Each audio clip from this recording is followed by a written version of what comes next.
Pemirsa, Wakil Rakyat di DPRD Badung memberikan imbauan gas kepada seluruh desa adat di wilayah Badung agar tidak melakukan pemerasan terhadap investor yang menanamkan modalnya di daerah tersebut. Pernyataan ini disampaikan menyusul adanya kasus yang melibatkan salah satu bendesa adat di Kabupaten Badung yang diduga terlibat dalam praktik pemerasan terhadap investor.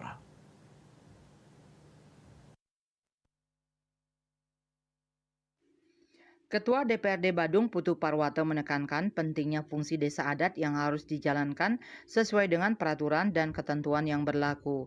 Ditekankannya menjaga wilayah dengan baik dan berkomunikasi secara efektif dengan tamu, investor, serta pihak lain yang memiliki niat baik untuk membangun Badung adalah hal yang sangat penting.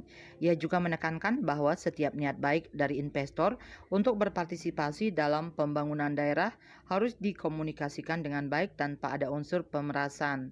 Menurutnya, komunikasi yang baik antara investor dan desa adat serta dinas sangat penting untuk memastikan bahwa pembangunan yang diharapkan dapat berjalan dengan baik, lancar, dan memberikan kontribusi positif bagi desa serta wilayah tempat investasi tersebut dikembangkan.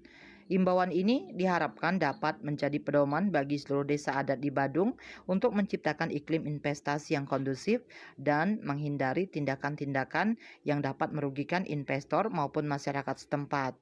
Dan Pos melaporkan.